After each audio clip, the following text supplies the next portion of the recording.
Hello and welcome to the Evil Pig Month in Review for May 2021. I am Jonathan Moore, the lead game designer, joined here today by Gil, our art brush lad. I wasn't going to say a monkey with an art brush, I decided to say art brush lad. Now. Yeah, you're art brush lad. In fact, Am I like a Digimon? Do I digivolve into higher forms? Yeah. Next up is gonna be something completely different. We haven't figured it out yet. But I like how I also had a stroke whenever I was saying art brush. It was coming out and it did not want to come out. Although in my defense, I did just wake up a little bit ago. So in my defense, speaking of strokes, we thought my grandpa had one the other day. He didn't, but that was fun. That was a fun thing to deal with yesterday. Oh man, I love this podcast. How we're all already just what? Technically, yesterday. That was in May. That was in May. So that was the. Yeah, there you go. That was the month in review. Yeah, we are recording this, by the way. That's the month in review. We just timestamped the video. Yeah, we are recording this on the 1st of June. So, I mean, that makes sense whenever you would do a review of a month when the month is over. That is true. You don't want to do a review in the middle of the month. Is it? Well, what else? What, you never know what might happen. Your grandfather might have a stroke. Might have a potential stroke. Is he okay? Oh yeah. So he's been having to have a lot of leg surgery on his knees and everything, both knees. And the problem was that one of the bone spurs that they had operated on has gotten kind of out of place. So it was causing his foot to rotate without him choosing to. So one symptom of a stroke is the inability to control one side of your body, right? Yes. So he had been lacking the ability to keep his foot straight, it kept rotating to the side of his foot. So we were worried about it, but it was actually just the bone spur causing that. So it's still not good, but at least he didn't have a stroke. Fair. I feel like a stroke would be... On a medical scale, what is the... How bad is a stroke? Yeah. So Very bad, John. So on a scale of 1 to 10, where would you put the bone spur? Where would 10? You put a stroke? Is 10 full quadriplegic? 10 is just vegetable. I would say death. Okay. A stroke is a 7 or a 7. It depends on how bad the stroke is, but it's life altering. Okay. It is no bueno. Where would you put the bone spur? A 4 at most. Okay. Then. And that's only if you don't ever have anything dealt with it. Okay, then fair. It is much worse to have a stroke. So I'm interested now. What would you put at 9? If we're saying death is 10, 9 would be probably full body paralysis. Okay. Because that's not fun. No, it is not. Is that what we're doing for this start of the podcast? We're ranking medical conditions. Gills top 10 worst medical conditions. Is that what we've come to? Yeah, do it. Okay. So go start from number 1 up to 10. Fucking, I don't know, a splinter? A splinter is at number 1? Okay, then. One of those deep ones that ends up having the pus pocket form around it. Okay. What's number 2? Probably a 2nd degree burn to the point where the blister all bubbles up. Oh yeah, you know what? I hate that. You get those. I've had those quite a lot in my life because of oil. Okay, number 3. Apparently, you're just bad at cooking. No, I'm not bad at cooking. It's just sometimes unlucky things. If you spend a lot of time driving, you're more likely to get into a driving accident. For me, I spent a lot of time cooking. I used to work in a kitchen, so yeah. Mm-hmm. That it makes perfect sense. I have spent more time cooking, so I am more likely to have an accident. Well, also it's just you. What's number 3?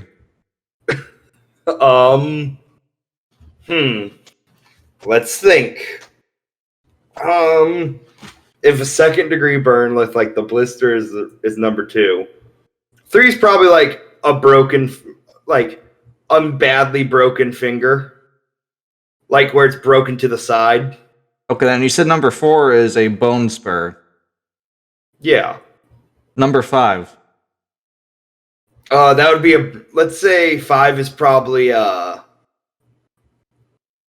let's say 5 is a third degree burn. Okay. Number 6. I said a stroke is 8 without how much it alters your life. Yeah.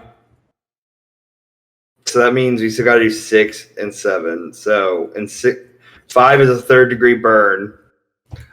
6 is like a mauling. Like part of your flesh has been ripped off. Oh my god. Okay then. Well, think about how bad a third degree burn is. That's the melting of your flesh. I guess next step is the ripping off of your flesh. Yes. Okay, then number 7. This is when we're going to start getting into brain aneurysm stuff. Life altering. Okay. So not a stroke yet, but an internal bleed in the head. Like that kind of stuff. And you said that number 8 is a stroke. 9 is... Because remember, a stroke is an internal bleeding in the head. Yeah. And it can lead to dead brain tissue. And then 9 was being a paraplegic or just a vegetable. Not just like complete body paralysis. Yeah. Where basically being trapped in your body. Yeah. Not even be able to communicate. Okay. And then that's 10, the only way. And then 10 is by your definition death. Well, and honestly, I think I might prefer 10 to being not able to talk or anything in my body. Well, yes. Or communicate in any way. Well, this is a morbid thing to start off with the month of May. Also, happy Pride, everyone. Woo! Happy Pride! Also, here's a top 10 list of the worst bodily things that can happen to you. Happy Pride.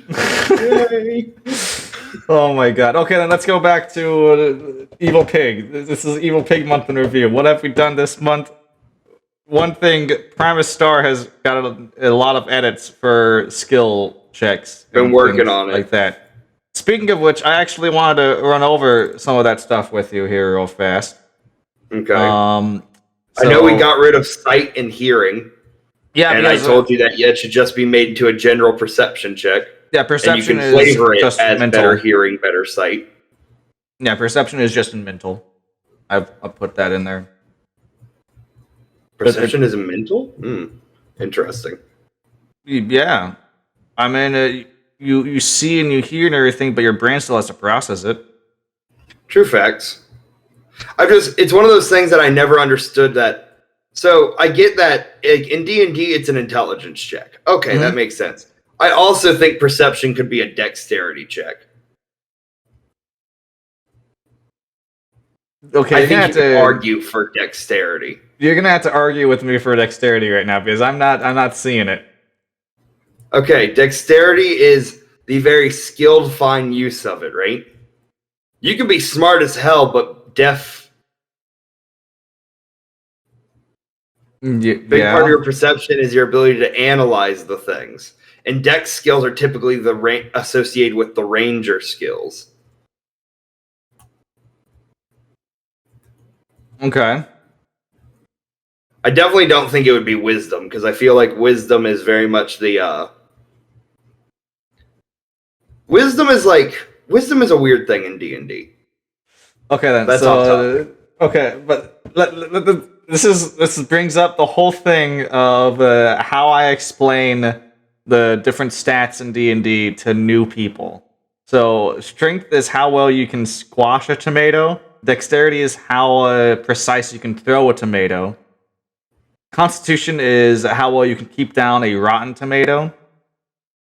And then Well, it's pretty easy. It's a tomato. It's not gonna fight back. oh my God, I mean, like keep it down as in eat it. Next up is intelligence is knowing that tomato is a fruit. Wisdom is knowing that you should not make a tomato-based fruit salad. And then charisma is being able to sell a tomato-based fruit salad.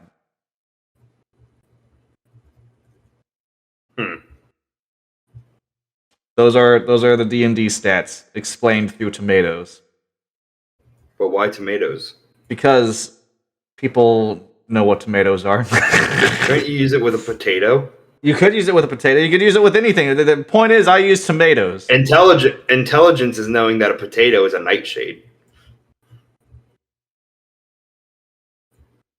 Is it really?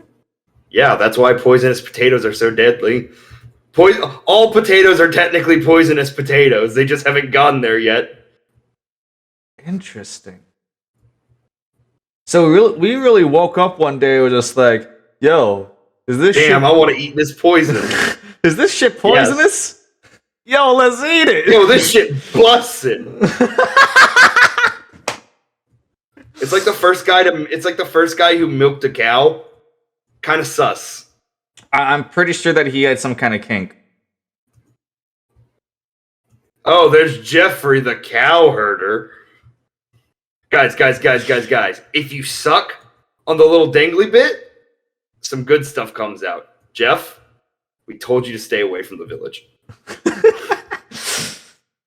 All right. So going over Primus Star stuff. Going back to that. All right. So you don't want to think about Jeff the cow herder? No, I do not. Anyways, so I have stealth and hiding. This is in fact. Let me go ahead and share my screen to you, so that way you can actually visualize. You can see the hiding in intelligence behind my game design. Oh, what the hell is the inner workings of my 9 are an enigma. Milk falls over. Milk falls over? Yeah, that's what happens in that that episode. Whenever he says that, it goes into his mind, and there's a carton of milk. Oh, I thought you were referencing the milk farmer we were talking about. No, I'm referencing the SpongeBob episode. I shared my screen with you. Okay. All right. I am looking respectfully. All right, so we got stealth and hiding. So when sneaking, which is your first stage, or hiding, which is considered your second stage, there are two parties. These are the sneakers and the seekers. Yeah. Seekers constantly run off of passive perception, which is 10 plus your perception bonus. Sneakers must roll agility to stealth and hide from the seekers, rolling against the passive perception. If this agility is failed for stealth, the seekers can then roll for perception to actively find the sneakers while they hide in the second stage. If the sneakers can succeed in the second agility check, they return to the seeker's passive perception. So yeah. Makes sense. I think it would be better. I think it would be one of those things that's best known with an example of playtesting. Yes. We'll definitely put that in there. Looks like we'll have to have somebody. We'll have to have some caravan hiding from my Texan man to test it out. All right. Next up is speech and emotion. So when it comes to speech and dialogue, there are two stages: the talking stage and then the rolling stage. So just like the stealth and hiding with two stages, this one has also two stages. The talking stage, and along with the two stages, there are three emotional states to an individual: hostile, indifferent, and friendly. Each of the different speech skills give different results. When in the talking stage, the speaker must talk to the other party. Before this stage, the speaker can roll for an insight check on the other party to. That says patty, not party. They can roll on the patty. Yeah, they can roll on the patty. a party to gauge their flaws, ideals, bonds, and other such trivia pieces they can use in their dialogue. After the speaker is done talking, the other party will be placed in either indifferent, friendly, or hostile depending on how they feel with the speaker's conversation. Once this is determined, the speaker will roll the specific skill and the result will show how the other party will react. Empathy is used So to it kind of calm. works like that system in Deus Ex, where you Yeah, can get more info on somebody yeah. and their personality type and all that shit. Mm-hmm. And you can use that for leverage in your conversation piece. So empathy is used to calm down a situation or to rally individuals to your side. Mercantilism is used when haggling and trying to make a sell. Bluff is used when trying to pass a lie as the truth. Intimidate is used when trying to push down someone to your will. Most individuals will start as indifferent, however, depending on first impressions, those base feelings might change. A shopkeep would be indifferent to a customer, but a guard finding an individual sneaking around their patrol would start as hostile, while an old friend would start as friendly. Being successful or unsuccessful during the talking stage will move the standing of the listening party by one. If oh, Question: yes, would buying something from a shop creep increase their status towards you? I would say no. Damn. If one cannot determine if the talking stage was successful or unsuccessful, the standing of the listener stays the same. So yeah, that's what we have for that now. Then I have all the different. Technically, I just have two. I still need to make the other two, which is bluff and intimidate. But I have empathy and mercantilism at this point, and it has the different levels of what they'll do depending on your degrees of success. It all makes sense. It all, yes, it all makes sense.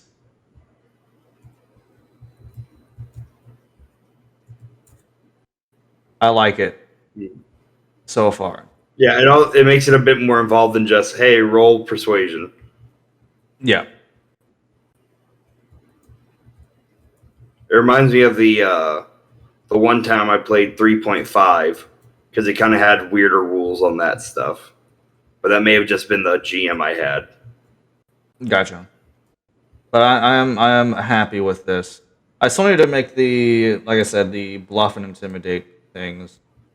So, and essentially what will happen, so let's just use empathy for an example. So empathy, hostile, it starts off with will lash out at an individual if you completely fail your roll. So they'll just up and just, you know what, like, forget conversation. I'm done with this, and just attack you.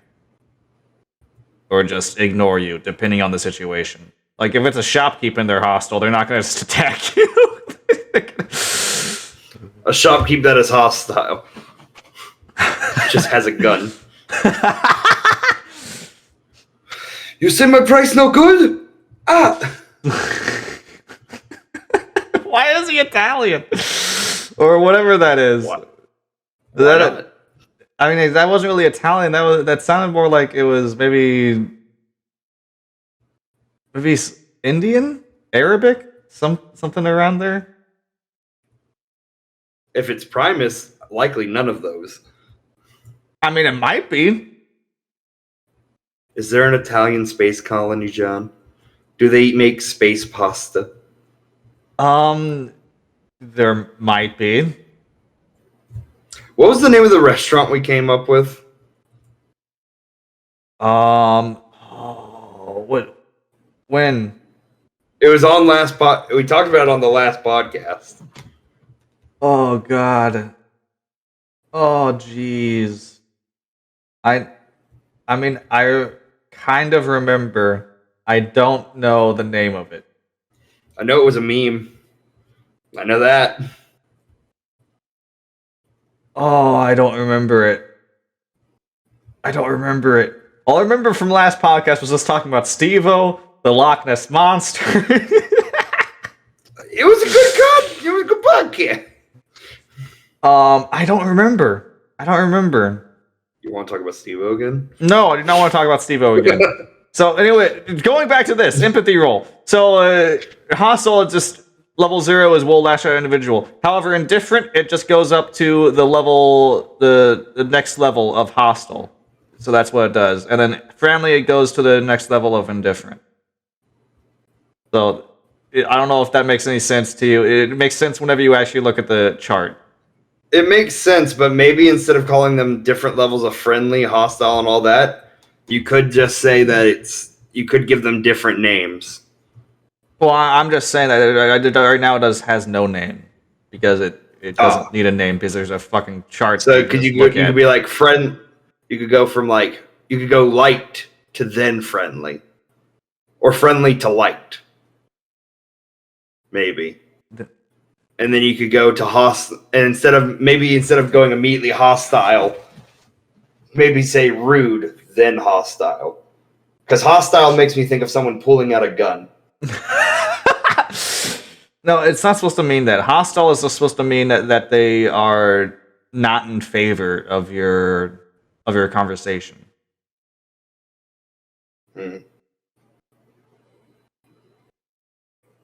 For instance, if you're talking to a shopkeeper, more than likely you're using the mercantilism roll. So if you fell on a hostile shopkeep with like haggling for prices, they will just refuse any business from you from now on, and it'll just throw you out of the shop. They don't want to do it. Anytime I hear hostile, it makes me think of the thing that you stay on vacations. The hostel. Yes. Yeah. And isn't that? Are there I thought hostels? it was hostile. No, it's not hostile. It's hostel. Are there hostels in America? I thought that it was only in Europe. I stayed at a hostel one time. You were in Europe? No, in America. We were going down to the river. Stayed at a hostel. Oh, okay then. How was it? Yeah, they served a weird like spinach quiche in the morning. Man, my wife loves quiche.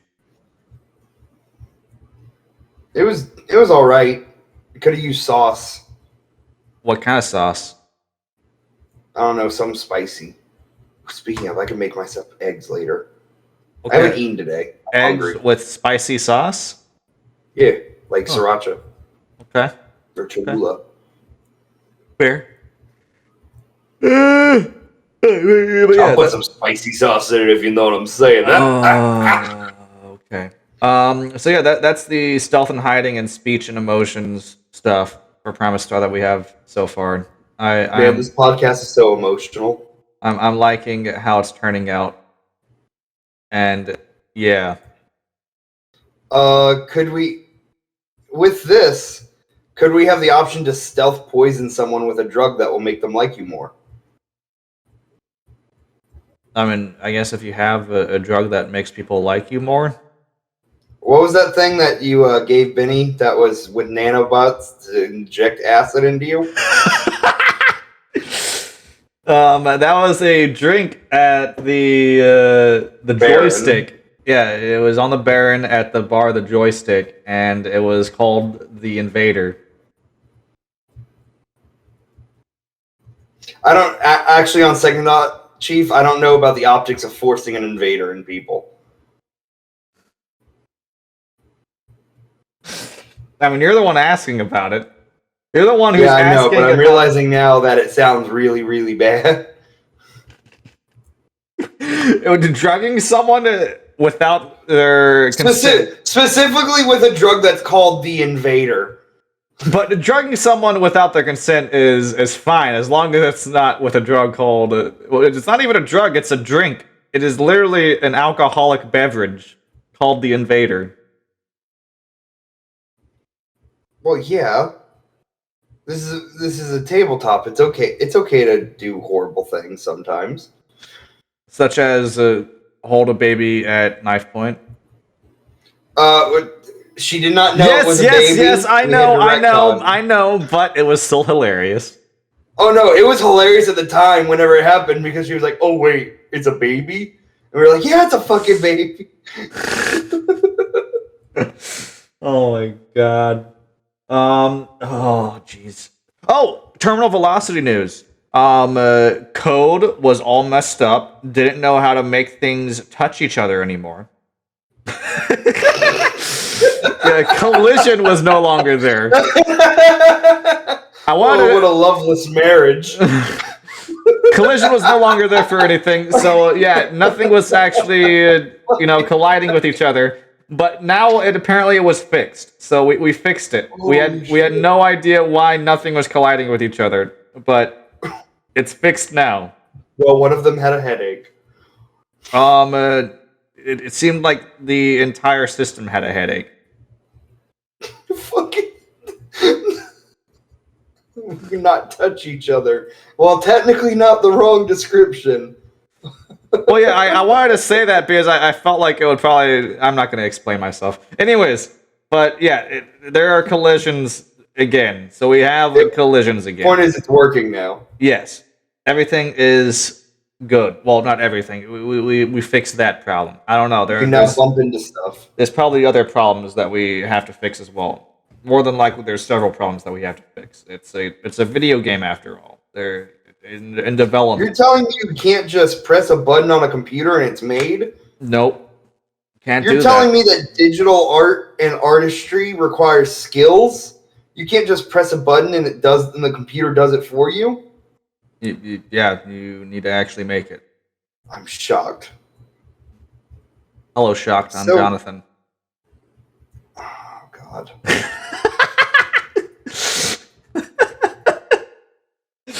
Oh my goodness. Okay then. Is there any news on your side, Gil? Doxing is almost done. The only thing I really have to do is draw in people and draw the crates. You said the doxing. I thought you said doxing. As in, like, you're doxing somebody. The doxing is almost done.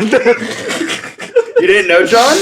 You're doxing. That's what you hired me for. Okay. To dox people. Oh, I had no idea. I heard that. I was like, whoa, wait a second. What? Whoa, wait a minute. Whoa. Hey. Whoa. Hold on. Whoa. Oh my goodness. Okay, then. Okay, so doxing is almost done. You have to draw the crates, and it's pretty much just the crates in that like little gas station. Okay then. Oh, I have to finish. Oh, and I have to finish coloring in the other ship, but that's easy stuff. Easy peasy. Yeah. Let me send you the last preview. I had sent it in the an Evil Pig, but I don't think you'd ever look. There you go, bud. Oh, sweet. And I changed the crane colors to yellow and gray because I feel like it fits the look more of a docking station. Yeah. I still think that you need to change the fuel yellow to something else. Oh, yeah, we can change. Like I was saying, probably red because... red works. Yeah. Yellow for everything else, that works. That's fine. But definitely red on fuel just to... Is that, I mean, thinking about it, that's to warn anybody who's like, hey, don't run into this. Don't fucking blow this up. Please, I swear to God. God. It's also rocket fuel. Yeah. So, like, it's a bit more dangerous than regular old gasoline. Actually, John. Yeah, what's up? Question for Primus. Mm-hmm. Should we come up with a system of different fuels that you can put in your ship? And they cost different amounts of money. Oh my God. And if you get the cheaper fuel, every time you roll to travel with it, you have to worry about it breaking down your engine. You know, I'm kind of liking this idea. Yeah, no, you hated it at first, but then you were like, oh shit, wait. It also gives you more reason to have a mechanic on the ship, or hire people, or to spend more money. Yeah. Then I'm also thinking the economy. Also harms nobody. Also, I'm thinking about that as well. What if we have it so that ships can take different types of fuel? Like, what if you had like a Tesla ship? That also lets you have different upgrades that you can buy for your ship. That's what I do in Rifts for my players. So one player has a Jeep, right? And I've written out potential upgrades, and one of them is solar batteries that they can run their ship on, that they can run their car on in case they run out of gas. And you could do the same thing with ships. And it gives more customization options. And more options is always more fun. Sometimes. It also allows GMs to have adventures of, oh, you guys did not collect enough fuel. Now you have to go to this planet and see what you can find.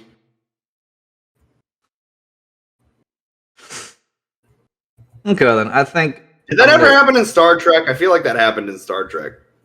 I feel like what happened in Star Trek was the captain decided to get really horny sometimes. And Well, yeah. He's a human. Why is that They're a known thing? to fuck. Why is that a thing? Why? Just why? I kind of really like the trope, and I like to include it in any fictional setting, that humans are just horny for everything. To the point where it's like, what the fuck? Like even the other species. I always get strange out when they say the other races. But like the other species of like sentient beings are like, what the fuck? Why humans so horny? And I find it hilarious. But why? It also explains why there's no half dwarf, half elf. It's because humans are the only ones horny enough to crossbreed. You know, I actually made that a thing in like one of my old D&D games, like a world. I made it a thing that gnomes were actually the crossbreed between a dwarf and an elf. That makes sense. So yeah, I did that whole thing. Are there gnomes in Primus? No, there are not gnomes in Primus. Should there be gnomes in Primus? I don't think so. Space gnomes that live on meteor farms and they harvest from the meteors. That's not a bad idea. I don't hate it. Tiny space gnomes. Their pointy hats are actually little. The pointy hats are their breathing devices. Oh my god! Oh my god! Yes! Yes! Okay, then I'm actually really liking this idea. They wear jetpacks and they like go from meteor to meteor. They live on. You've been gnomed! Also, make it so they're one of the. They're not a playable race of people. Just have them be separate. Yeah, they just exist. They're just there. They're not known for being adventurers because they never go out. They're kind of like the hobbits from Lord of the Rings. They just stay in their little meteor farms. Oh God, are we gonna have a gnome Bilbo Baggins? A Nomo Baggins? Yeah. Well, you did say you wanted one character in the book that worked as like an adventurer that would give the descriptions of people, right? Oh my god, could we make it so that it's a Nomo Baggins? An meteor? What are we gonna call these meteor gnomes? Well, one, that's the colloquial term, meteor gnomes. The freaking meteor gnomes over here. Fucking MGs, meteor gnomes. Okay, hold on a second. I wanna. What CR rating would they be considered? Oh, 10. What, 10? Yeah, they're highly dangerous. Why? Why? How? Because they live on fucking meteors, John. Oh my god. I mean, they more than likely live on a large meteor, like in the meteor colony, and they have developed stuff that creates its own atmosphere. Do you want to fuck with a gnome, John? I mean, no. Or bite your ankles. I mean, are we sure that we want to make them 10, though? Yeah. Do you not think the idea is hilarious that it's like they're these normal people? It's like, oh, we can take care of these guys, and then they just like rip off their shirt, and they're all as buff as Arnold Schwarzenegger. To be the fighting fair, skills of Bruce Lee. I mean, I don't know about that because they're jumping around in 0 G, so they probably don't really have muscles. No, they push the meteors around. Okay, so they're still pushing meteors around in 0G. It doesn't change anything. It's still it's more impressive. No, it is not. It's 0G. Yeah, but they're having to change the direction of the momentum of such a large object. Just because it's 0G doesn't mean you can go push a planet, John.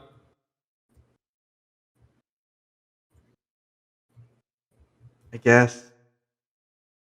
I guess technically it's also not 0G.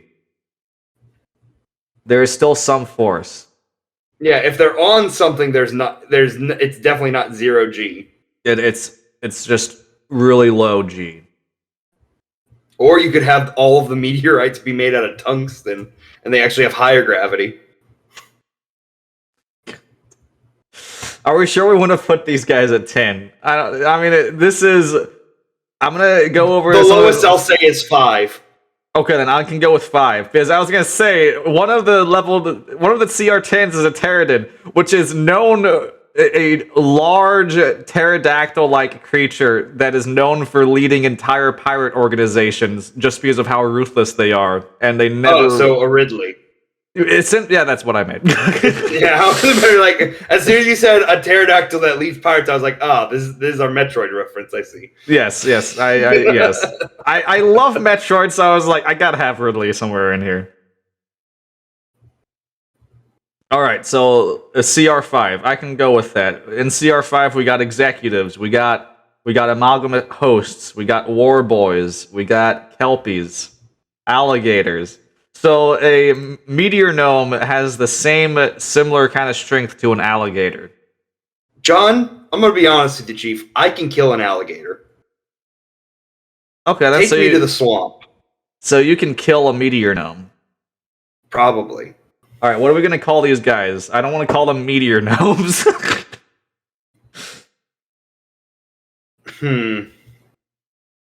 Do we want the name to be? Do you want the name to sound like a species name, or do you want it to be? Well, it's species name. They're their own species. So what they call themselves? Yeah.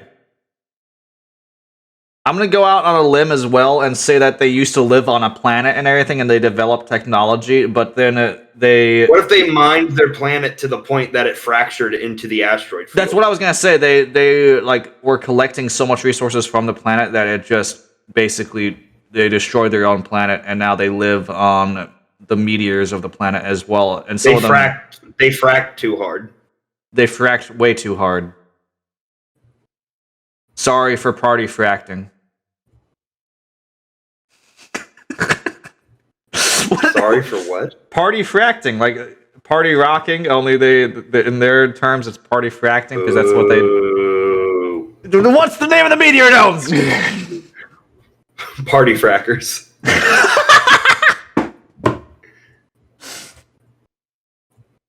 Oh God. If you say it's stupid, that means you're admitting your other idea was stupid. Either way, you lose. It is stupid, and my idea was stupid. It's not supposed to be smart, Gil. Joke's on you. I wasn't trying to be smart.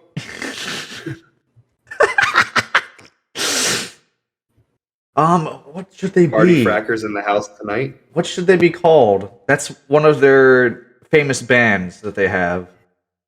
Party Frackers. Party Frackers. Okay.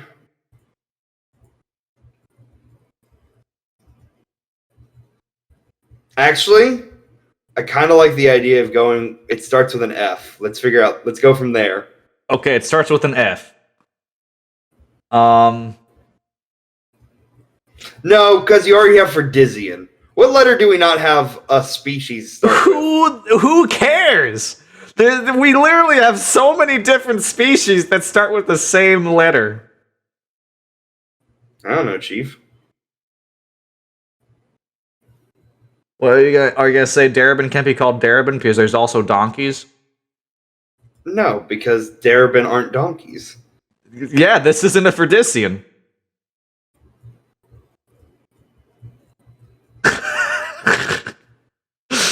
Fellope. A Phillip? Fellope. Felloop. Feloup.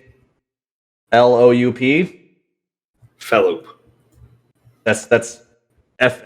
You That's come up with the spelling. okay. I don't know. I don't know how to spell, John. Okay, good job. Feloup then. Feloup.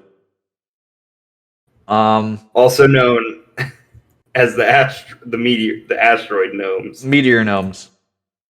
Isn't an asteroid and a meteor the same thing? No. Okay. What's the difference then? I believe asteroid is actually moving. Meteor is stationary. Relative to everything else, Yes. I assume. Yes. Because technically nothing in the universe is stationary. Oh, here we go. Meteor versus asteroid versus comet. An asteroid is a small rocky object that orbits the sun. A meteor is what happens when a meteoroid, a small piece of an asteroid or comet, burns up upon entering Earth's atmosphere. Never mind. Meteor is something. So these are asteroid gnomes. Yeah, these are asteroid gnomes. And Wait, what's a comet? that's what I'm wondering. It's what is a comet? Is comet specifically when it's burning? Comets orbit the sun like asteroids, but comets are made of ice and dust, not rock. Okay, so it's so there could be a cryo damage variant called the comet gnome. Although no, this actually is good for me because now I can make these different things for like their CRs, asteroids, meteors. It deals ice and fire damage. Ice and fire damage. Yeah, you know what? Let's do like some modern Yu-Gi-Oh. Let's do some modern Pokemon bullshit. It deals ice or fire damage depending on which one would deal more damage to the target. What would you say the CR rating for an asteroid is? For an asteroid? Yeah, I mean, Like an actual like. What if you run into an? No. Just an asteroid. What if your ship runs into an asteroid? What do you think the CR rating for the asteroid is? It's a stationary rock in space. Then 0. You think If it's just a rock? It's a large rock.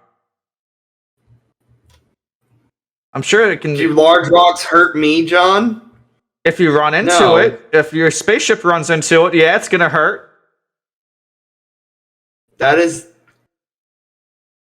I feel like we shouldn't assign it a CR. I feel like you should just have a rule as a crash rule. Instead, don't put it a CR rating. You want to know something funny? What? In Primastar First Edition, there are CR ratings for different types of asteroids, meteors, and stuff. No, John. What's it gonna do? Fight you? Yeah. Fucking tired of you flying through my space, boy. The rock. All right. So we're just gonna have different crash rolls for asteroids, meteors, and comets. Yes, and that would just depend on the size of the thing it hits you. Okay. So we'll just need to. I'll just need to remember that for crash rolls, and I'm gonna go and save this because we now have the Floop, our fantastic meteor gnomes. I really want to draw them now. Like I kind of want to draw them. I barely ever want to draw characters, but I want to draw. I can picture them in my mind's eye, and I want to birth them from my mind vagina. I know I can do it. And I dislike that. I know. You know the little Fallout thing of blank will remember that? Austin will remember that. Okay. And not fondly. Oh, but why not? I don't like thinking about, one, you having a vagina. Two, I don't have a vagina. You having a mind vagina. Listen, whenever you give birth to an idea, it comes from your mind womb. The womb of the mind. The womb of the mind. Can that be a new podcast that we make? The womb of the mind? Is that gonna be on the higher tier of the Patreon? Is it gonna be just the random tidbits that we talk about? The womb of the mind. It might just be. Yeah, it might just be us talking. It's just us talking about Steve-O. The first season was just them talking about Steve-O. Gotta say, 10 out of 10. Season 1, a lot of Steve-O talk, but you know what? It was a very varied subject. I hate us. Why? Dude, what if we got Steve-O on the podcast? You, I think, asked this last time. Yeah? Why is it that this is the second podcast now. Why are we talking about Steve-O again? I like Steve-O! Well, we're done with Steve-O for right now, unless he decides to call out to us and say, "Yeah, evil pig, I'd like to join your podcast." What is that? Hey, dude, I've been listening to your podcast. It's pretty rad. Fucking what is your Steve-O impression, good sir? It's just like this. Why is it a Michael Jackson impression? It's Steve-O, but he's a falloop stuck in space. Are we gonna have that as one of the Comet Gnomes? Steve-O the Comet Gnome? Yeah, Steve-O the falloop. He's a wacky little guy, just roaming around, jumping from comet, well, not comet, but from asteroid to asteroid. So yeah, he's a funny little dude. Sometimes he lands on a planet and he starts to frack the planet. And sometimes people find him and they shoo him away, but then other times they don't find him and he just fracks the planet. Other times they hire him for Paramount Pictures to record a movie. Called Frackass.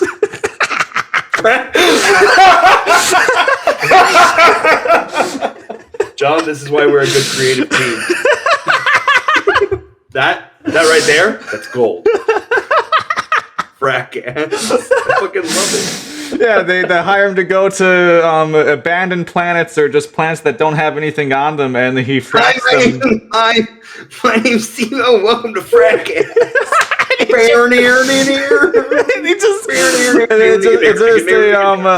It's just like a documentary of him fracking the planet until he fracks it to a point where it just blows up and it creates an asteroid belt again.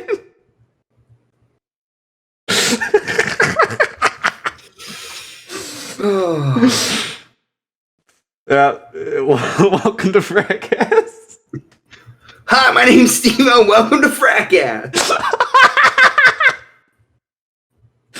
Oh, I love the falloop. They're one of my favorite species now. Why can't we play as them? Oh, because they're too powerful. They're too powerful.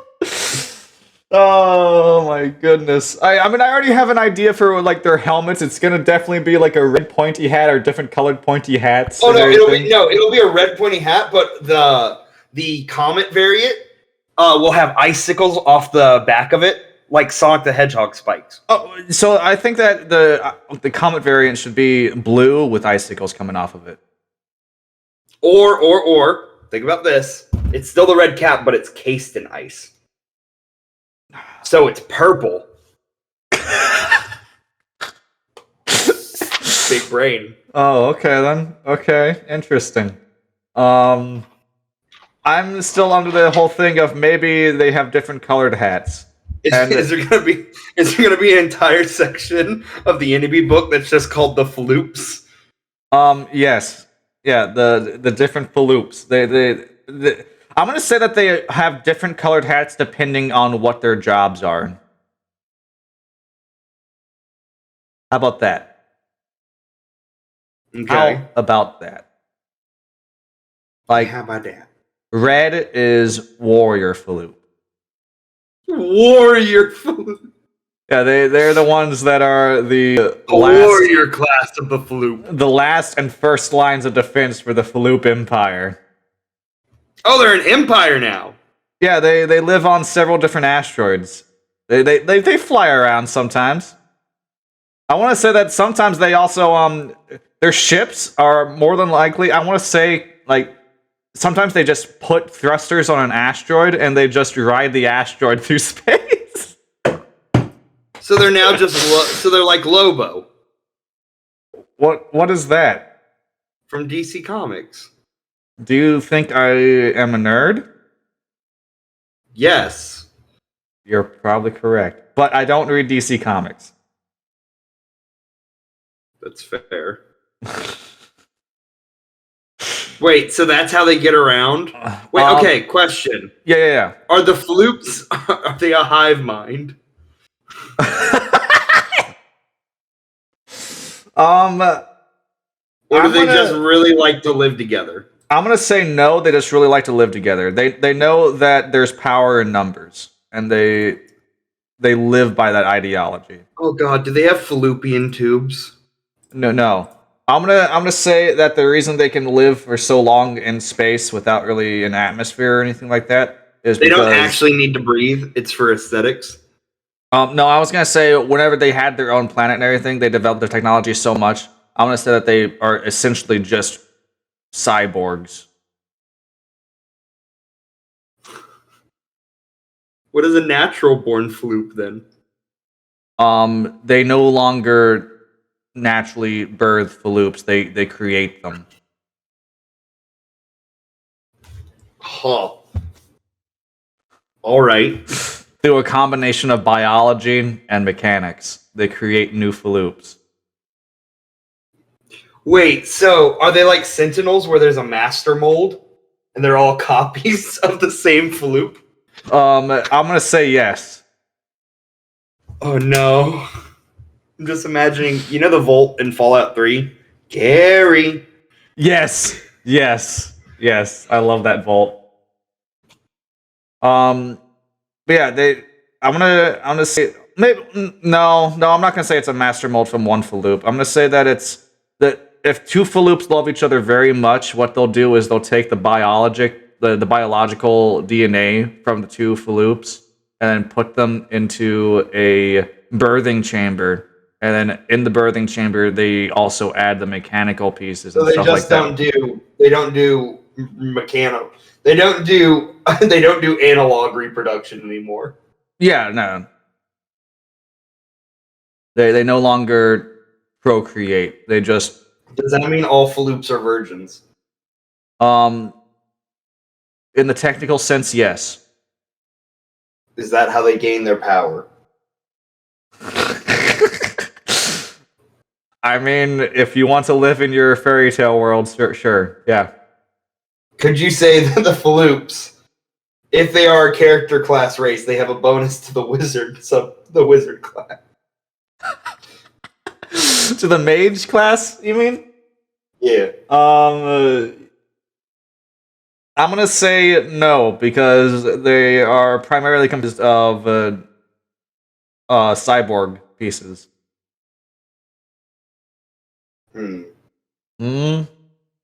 Faloop.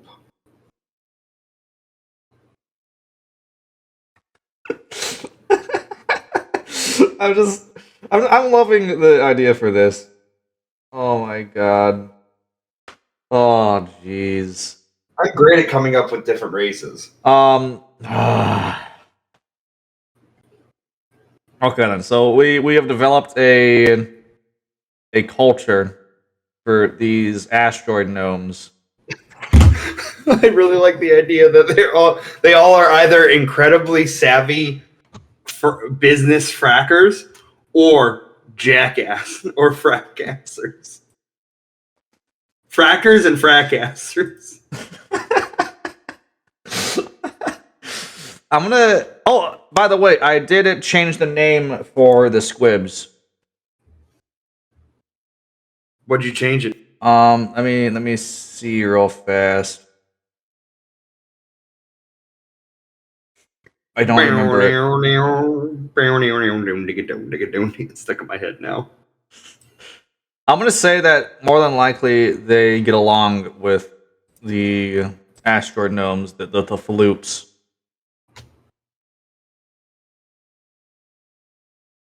Let me see here. Where are you? Nadakis. That's what they're called.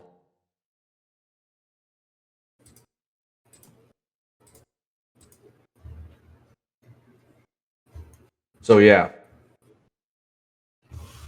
find squib, change to N. Wait a second. What is it? Nudaucus.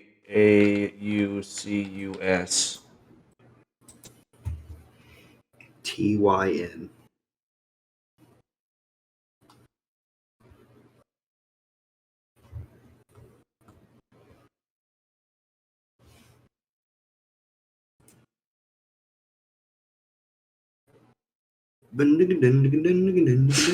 God.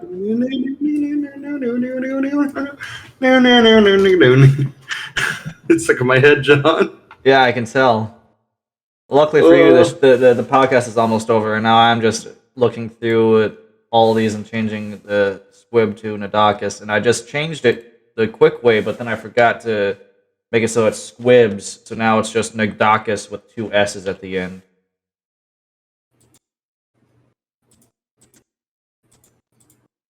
There we go.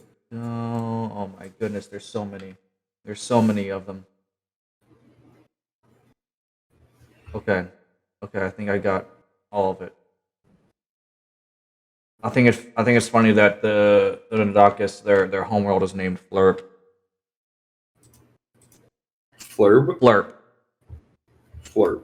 Yep, that's their homeworld name. If you watched cartoons back in the early 2000s, you would understand my reference. I mean, I was watching cartoons, but I was a baby. What are you talking about? You're still a baby. Relative to you, maybe. How old are you? Enough. Okay, what film? Okay, I'm 26. I'm 26. I'm 23. I believe. Okay, then. I believe I'm 26. Am I 26? I don't know, John. Are you 26? Yes, I'm 26. Yeah, I'm 26. I'm turning 27 this year. Okay, then. Do you feel old? No, I'm only 3 years older than you. You're not a baby. You're an adolescent. Is that better or worse? Oh, I mean, an adolescent would be older than a baby. Correct. You're a Twinkie. I am not a twink. You're not a twink. I didn't say twink. I said you're a Twinkie. What does that mean? I don't know. Filled with cream. Soft sponge cake. False. Do you know the origin of the term twink? Do you know the origin of the term? I have no idea. I'm pretty sure the origin of the term twink is twinkle toes. Nope, it's because it was a self-described term because they were soft and liked to be filled with cream.